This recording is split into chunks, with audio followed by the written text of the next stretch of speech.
Begitu saya saksikan di LC, saudara, Indonesia Lawyer Club, di salah satu sebuah stasiun televisi, saudara, ada tokoh yang mengatakan kalau PKI itu hanya korban.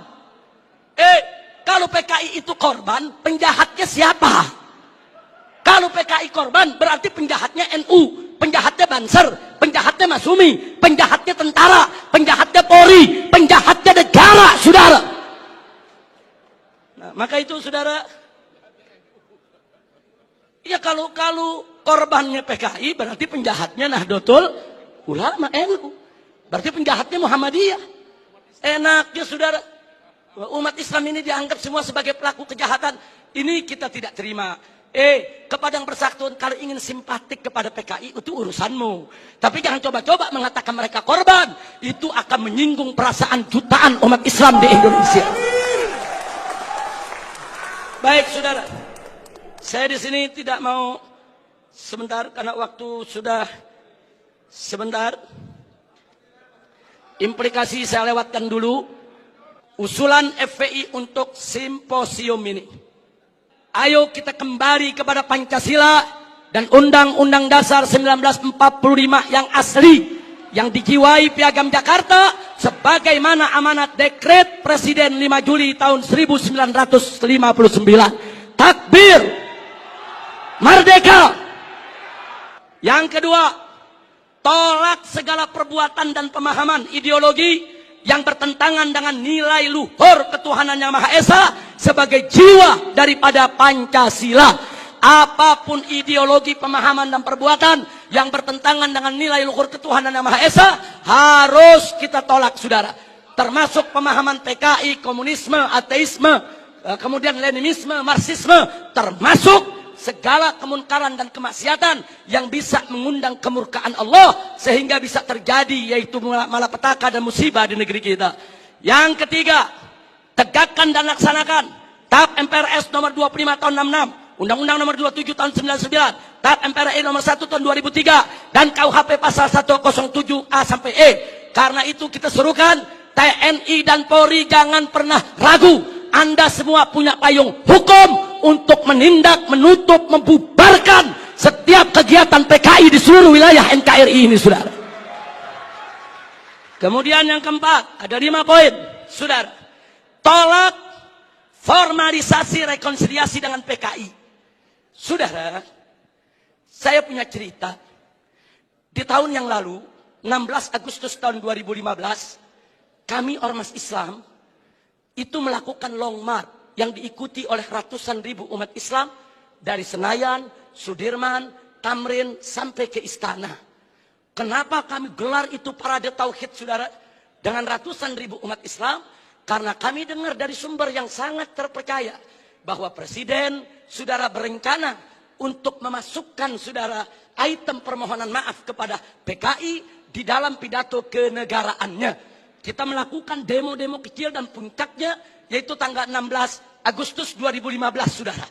Nah, lalu apa, saudara? Di situ umat Islam sepakat kalau Presiden Jokowi tetap ngotot meminta maaf kepada PKI atas nama negara, kami akan serukan umat Islam, saudara, dan seluruh bangsa Indonesia dari Sabang sampai Merauke, kita turun ke jalan lengserkan siapapun presiden yang membela PKI, saudara. Takbir, merdeka. Nah, kenapa kami tolak formalisasi rekonsiliasi dengan PKI? Karena akan membuka luka lama sejarah dan bisa membuka pintu fitnah yang berbahaya. Yang ingin saya berbagi cerita, saya diundang oleh Menko Polhukam di rumahnya. Kami diajak dialog soal PKI. Saya tanyakan langsung kepada beliau, apa betul Presiden tetap akan minta maaf kepada PKI?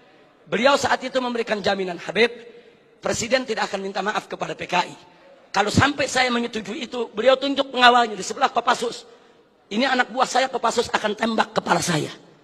Nah, terus saya tanya lagi, saudara, kepada beliau, baik, tapi saya dengar Anda dapat tugas khusus dari Presiden untuk mencari formulasi rekonsiliasi nasional berkaitan dengan PKI. Nah, beliau jawab, betul. Jadi beliau tidak menafi, saudara, betul. Saya dapat tugas bagaimana mencari formulasi rekonsiliasi kita dengan PKI. Baik, saya tanya, itu maksud rekonsiliasi itu apa, Pak? Tujuannya apa? Apa tujuannya? Oh, dikatakan supaya tidak ada dendam di antara kita, supaya kita hidup damai. Oh, kita tolak, saudara. Tidak perlu rekonsiliasi yang formal. Sebab, saudara, rekonsiliasi secara alami telah berjalan di tengah masyarakat antara PKI dengan bangsa Indonesia, saudara. Artinya hari ini seluruh kader-kader PKI, keturunan PKI sudah mendapatkan hak sosialnya, hak sipilnya, hak budayanya, hak politiknya, hak ekonominya. Mereka minta apa lagi? Mereka jadi pejabat bisa, jadi pengusaha bisa. Mereka udah nggak diganggu oleh umat Islam, saudara. Itu rekonsiliasi alami, saudara. Tinggal kita minta kepada keturunan PKI tersebut, silakan kalian berkarya, silakan kalian ini berkarir, silakan kalian berjuang untuk bangsa ini. Tapi satu syarat, kami tidak akan ganggu kalian jadi pejabat, jadi bisnismen, jadi pengusaha. Tidak. Tapi syarat, jangan lagi bangkitkan ideologi komunis, jangan lagi bangkitkan partai komunis di Indonesia. Nah, tapi sekarang mereka minta lebih. Mereka minta partai komunis dipulihkan kembali. Dan lebih kurangnya ajarnya lagi, saudara. Mereka minta negara minta maaf kepada mereka. Ini rekonsiliasi macam apa?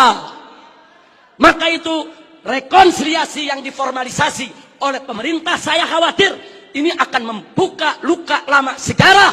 Dan ini bisa membuka fitnah yang sangat berbahaya, saudara. Makanya tepat yang dikatakan oleh Kiai Haji Salahuddin Wahid, cucu daripada saudara pendiri Nahdlatul Ulama beberapa waktu yang lalu, kalau presiden, pemerintah ini sampai minta maaf kepada PKI, akan melukai seluruh perasaan daripada warga NU. Dan saudara, lebih telak lagi, yang disampaikan oleh anggota Dewan Pertimbangan Presiden, yaitu Kiai Haji Hasim Muzadi. Beliau sampaikan langsung kepada Bapak Presiden, kalau Bapak minta maaf kepada PKI, bukan hanya NU yang terlukai, seluruh umat Islam bangsa ini akan terlukai. Ini bahaya, ini negeri udah damai, udah tenang. Kita nggak ribut-ribut lagi soal PKI, saudara. Kenapa mau dikorek-korek lagi luka lama, saudara? Nah, karena itu, saudara, kalau ada usulan bongkar itu kuburan massal yang isinya PKI, apa seluruh kuburan mau dibongkar? Kuburan kiai-kiai, santri-santri, saudara, umat Islam yang mereka sembelih, apa semua mau dibongkar? Apa semua juga mau dibangkitkan kembali, yaitu luka lama yang sudah ada? Ini pertimbangan tidak rasional, saudara. Karena itu kami dari FPI menolak formalisasi rekonsiliasi dengan alasan apapun, saudara. Tapi kami menerima kader-kader keturunan PKI saat ini dikembalikan hak sosialnya, hak ekonominya, hak politiknya, saudara. Kita terima, mereka bangsa kita, mereka saudara kita. Silakan hidup bersaudara berdampingan dengan kita, dan mereka harus tunduk kepada Pancasila. Jangan lagi menghidupkan daripada komunisme. Sebagai penutup yang kelima, saudara, saya ajak semua yang ada di sini untuk menyerukan jihad konstitusional secara nasional melawan semua gerakan komunis dan neolib untuk selamatkan keutuhan negara kesatuan Republik Indonesia, saudara. Takbir, Allahu Akbar, merdeka. Itu saja yang bisa saya sampaikan. Hadirin Allah wa iyyakum ila siratal mustaqim. Wassalamualaikum warahmatullahi wabarakatuh.